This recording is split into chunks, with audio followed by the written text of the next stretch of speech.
आज हम एक ऐसे सवाल के बारे में बात करने वाले हैं जो बहुत लोगों के मन में होता है, लेकिन बहुत कम लोग इसे सही तरीके से समझते हैं। अगर आपके माथे पर बार बार पिंपल निकलते हैं, छोटे छोटे दाने आते हैं या फिर हेयरलाइन के पास एक्ने बन जाता है, तो हो सकता है इसका कारण आपके हेयर ऑयल से जुड़ा हो। जी हाँ, बहुत लोगों को लगता है कि पिंपल सिर्फ खाने पीने, हॉर्मोन्स या स्किन केयर प्रोडक्ट्स की वजह से होते हैं, लेकिन सच यह है कि कई बार हेयर केयर रूटीन ही आपके फोरहेड एक्ने का सबसे बड़ा कारण बन जाता है। आज की इस वीडियो में हम जानेंगे, क्या सच में हेयर ऑयल से एक्ने होता है? माथे पर पिंपल क्यों निकलते हैं? कौन से हेयर ऑयल्स एक्ने बढ़ाते हैं? कौन सी गलतियां लोग रोज करते हैं? और कैसे आप हेयर ऑयल लगाकर भी एक्ने से बच सकते हैं? अगर आप भी हेयर ऑयल लगाते हैं और फोरहेड एक्ने से परेशान हैं, तो ये वीडियो आपके लिए बहुत इंपॉर्टेंट होने वाली है। फोरहेड एक्ने क्या होता है? सबसे पहले समझते हैं कि फोरहेड एक्ने आखिर होता क्या है। फोरहेड एक्ने का मतलब है माथे पर निकलने वाले pimple, white heads, black heads या छोटे छोटे बम्प्स। ये अक्सर हेयरलाइन के पास या माथे के बीच में दिखाई देते हैं। इसके पीछे कई कारण हो सकते हैं: excess oil production, clogged pores, bacteria, sweat, dirty pillow cover, hair products. लेकिन डर्मेटोलॉजिस्ट के अनुसार फोरहेड एक्ने का एक बड़ा कारण होता है हेयर प्रोडक्ट्स का स्किन से कांटेक्ट, और यही जगह है जहां हेयर ऑयल भी प्रॉब्लम क्रिएट कर सकता है। हेयर ऑयल और एक्ने का कनेक्शन। अब सबसे इंपॉर्टेंट सवाल, क्या हेयर ऑयल सच में एक्ने पैदा करता है? आंसर है कभी कभी हाँ। हेयर ऑयल खुद एक्ने नहीं बनाता, लेकिन अगर ऑयल आपकी स्किन के पोर्स को ब्लॉक कर दे तो एक्ने बनने की संभावना बढ़ जाती है। जब आप हेयर ऑयल लगाते हैं तो अक्सर कुछ ऑयल हेयरलाइन पर आ जाता है, फोरहेड पर स्प्रेड हो जाता है, या फिर सोते समय तकिए पर लगकर स्किन तक पहुंच जाता है। इससे पोर्स क्लॉग हो सकते हैं और एक्ने शुरू हो सकता है। हेयरलाइन एक्ने क्या होता है? बहुत लोगों को हेयरलाइन एक्ने होता है। यह एक्ने ठीक वहीं बनता है जहां बाल और स्किन मिलते हैं। इसके कारण hair oil, hair gel, hair serum, dandruff, sweat, इन सब चीजों का मिक्स पोर्स को ब्लॉक कर देता है। इस वजह से छोटे छोटे पिंपल्स बनने लगते हैं। हेयर ऑयल से होने वाली सबसे बड़ी गलती, सबसे कॉमन गलती जो लोग करते हैं, वो है ओवरनाइट ऑयलिंग। बहुत लोग सोचते हैं कि अगर हेयर ऑयल पूरी रात लगा रहेगा तो बाल ज्यादा हेल्दी होंगे, लेकिन अगर ऑयल फोरहेड तक पहुंच जाए तो पूरी रात स्किन पोर्स ब्लॉक रहते हैं और सुबह उठकर आप नोटिस करेंगे छोटे पिंपल्स, बम्प्स, व्हाइट हेड्स। इसलिए अगर आपकी स्किन एक्ने प्रोन है तो ओवरनाइट ऑयलिंग बहुत केयरफुल होकर करनी चाहिए। हेवी ऑयल्स क्यों प्रॉब्लम बनते हैं? कुछ ऑयल्स बहुत हेवी होते हैं, जैसे coconut oil, caster oil, mustard oil. ये ऑयल स्कैल्प के लिए अच्छे हो सकते हैं, लेकिन अगर ये फोरहेड पर आ जाएं तो पोर्स क्लॉग कर सकते हैं। हेवी ऑयल स्किन पर थिक लेयर बना देते हैं और यही लेयर बैक्टीरिया को ग्रो करने का मौका देती है। Sweat plus oil acne.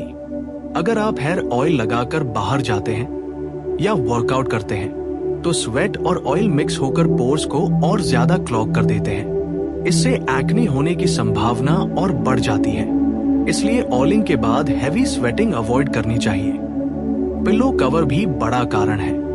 बहुत लोग एक चीज नोटिस नहीं करते, वो है पिलो कवर। जब आप ऑयल लगाकर सोते हैं तो ऑयल पिलो कवर पर लग जाता है। फिर जब आप फेस उस पर रखते हैं तो ऑयल स्किन तक पहुंच जाता है, और यही कारण बन सकता है फोरहेड एक्ने का।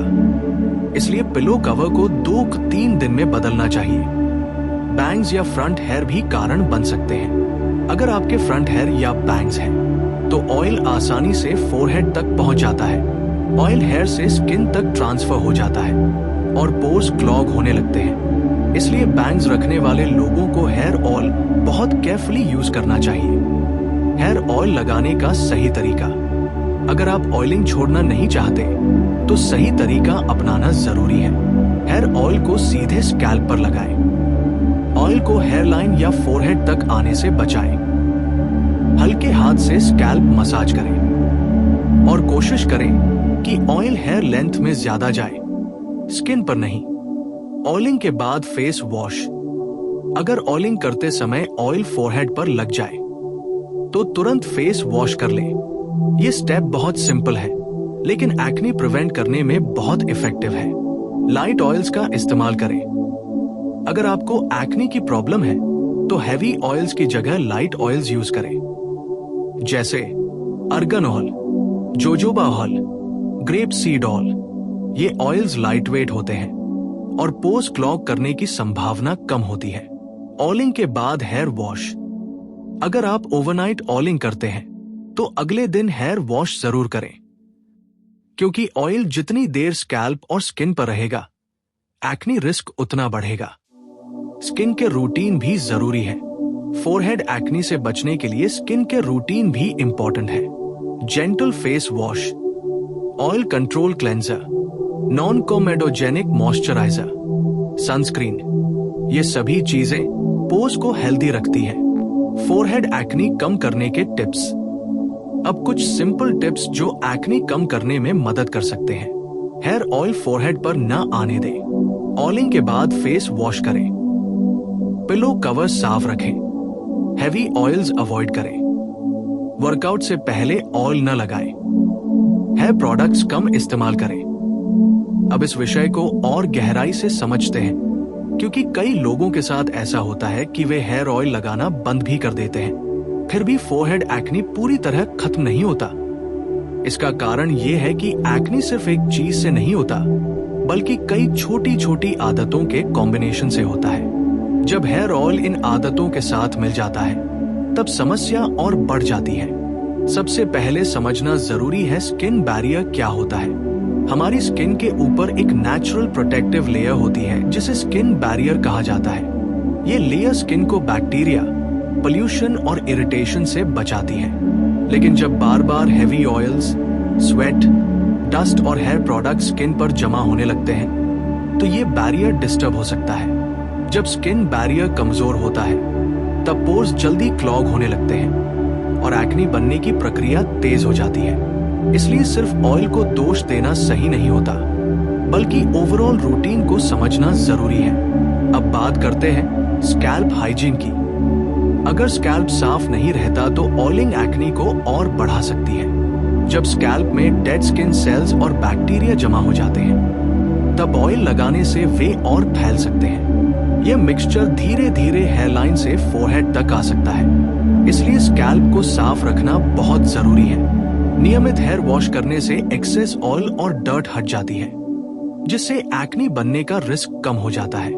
कई लोगों को यह भी पता नहीं होता कि कोम्ड हेयर भी एक्ने को प्रभावित कर सकते हैं। जब आप ऑयल लगाकर बालों को कोम्ब करते हैं, तो कोम्ब पर ऑयल जमा हो जाता है। अगर वही कोम्ब बार बार यूज किया जाए और उसे साफ न किया जाए, तो उसमें बैक्टीरिया बढ़ सकते हैं। जब वही कोम्ब स्कैल्प और हेयरलाइन के कांटेक्ट में आता है, तो बैक्टीरिया स्किन तक पहुंच सकते हैं। इसलिए कोम्ब और हेयर ब्रश को भी समय समय पर साफ करना जरूरी है। अब बात करते हैं फ्रिक्शन एक्ने की। कई बार फोरहेड एक्ने का कारण सिर्फ ऑयल नहीं, बल्कि फ्रिक्शन भी होता है। जब ऑयली हेयर बार बार फोरहेड से टकराते हैं, तो स्किन इरिटेटेड हो सकती है। ये इरिटेशन पोर्स को सेंसिटिव बना देती है। अगर उसी समय स्किन पर ऑयल भी मौजूद हो, तो पोर्स जल्दी क्लॉग हो सकते हैं। इसलिए कोशिश करें कि ऑयली हेयर सीधे फोरहेड पर न गिरे। एक और हिडन कारण है ह्यूमिडिटी। अगर आप ऐसे एनवायरनमेंट में रहते हैं जहां ह्यूमिडिटी ज्यादा होती है, तो स्किन नेचुरली ज्यादा ऑयल प्रोड्यूस करती है। ह्यूमिडिटी में स्कैल्प भी ज्यादा ऑयली हो सकता है। ऐसे में अगर हेयर ऑयल भी यूज किया जाए तो ऑयलीनेस और बढ़ जाती है। इसलिए ह्यूमिड क्लाइमेट में लाइट ऑयल और कम मात्रा में ऑयलिंग करना बेहतर माना जाता है। अब एक सवाल जो अक्सर पूछा जाता है, क्या नेचुरल ऑयल सेफ होते हैं? बहुत लोग सोचते हैं कि अगर ऑयल नेचुरल है तो वह एक्ने नहीं करेगा, लेकिन यह पूरी तरह सच नहीं है। कुछ नेचुरल ऑयल्स भी कोमेडोजेनिक हो सकते हैं, यानी वे पोर्स को क्लॉग कर सकते हैं। जैसे कोकोनट ऑयल कई लोगों के लिए हैवी हो सकता है, इसलिए ऑयल का नेचुरल होना ही काफी नहीं है, बल्कि ये भी देखना जरूरी है कि वह आपकी स्किन टाइप के लिए सूटेबल है या नहीं। अब एक प्रैक्टिकल टिप समझते हैं। जब भी आप हेयर ऑयल लगाएं, तो कॉटन पैड या टिश्यू से हेयरलाइन को हल्का सा वाइप कर लें। इससे एक्स्ट्रा ऑयल हट जाता है और स्किन तक पहुंचने की संभावना कम हो जाती है। ये छोटा सा स्टेप एक्ने प्रिवेंशन में सरप्राइजिंगली इफेक्टिव हो सकता है। एक और आदत जो एक्ने को बढ़ा सकती है वह है लेट नाइट रूटीन। जब लोग देर रात तक जागते हैं और उसी दौरान हेयर ऑयल भी लगा होता है, तो ऑयल स्कैल्प से धीरे धीरे स्किन तक आ सकता है। नींद की कमी भी स्किन हेल्थ को प्रभावित करती है। पुअर स्लीप हार्मोन बैलेंस को डिस्टर्ब कर सकती है, जिससे ऑयल प्रोडक्शन बढ़ सकता है। इसलिए प्रॉपर स्लीप भी क्लियर स्किन के लिए जरूरी है। अब थोड़ा ध्यान देते हैं हेयर लेंथ पर। जिन लोगों के बाल लंबे होते हैं, उनके बाल अक्सर फोरहेड और फेस को टच करते रहते हैं। अगर बालों में ऑयल लगा है, तो ये ऑयल धीरे धीरे स्किन पर ट्रांसफर हो सकता है। इसलिए ऑयलिंग के बाद बालों को लूजली टाई करना अच्छा रहता है, ताकि वे बार बार फेस को टच न करें। एक और फैक्टर है प्रोडक्ट लेयरिंग। कई लोग पहले स्कैल्प में ऑयल लगाते हैं, फिर स्टाइलिंग क्रीम, फिर सीरम या स्प्रे। इतने सारे प्रोडक्ट्स एक साथ यूज करने से स्कैल्प और हेयरलाइन पर प्रोडक्ट बिल्डअप हो सकता है। जब यह बिल्डअप स्किन तक पहुंचता है, तो पोर्स के लिए प्रॉब्लम बन जाता है। इसलिए हेयर रूटीन को सिंपल रखना ज्यादा सेफ होता है। अब समझते हैं कि एक्ने होने पर क्या करना चाहिए। अगर आपको लगता है कि हेयर ऑयल की वजह से फोरहेड एक्ने हो रहा है, तो सबसे पहले कुछ हफ्तों के लिए ऑयलिंग फ्रीक्वेंसी कम करें। अगर पहले आप हफ्ते में 3-4 बार ऑयल लगाते थे, तो इसे 1-2 बार कर दें। इससे स्किन को रिकवर होने का समय मिलता है। इसके साथ साथ जेंटल क्लेंजर से फेस को साफ रखना चाहिए। हर्ष प्रोडक्ट्स का इस्तेमाल करने से स्किन ज्यादा ड्राई हो सकती है और ड्राइनेस के जवाब में स्किन और ज्यादा ऑयल प्रोड्यूस करने लगती है। यह साइकिल एक्ने को और बढ़ा सकती है। इसलिए माइल्ड स्किन केयर रूटीन ज्यादा इफेक्टिव रहता है।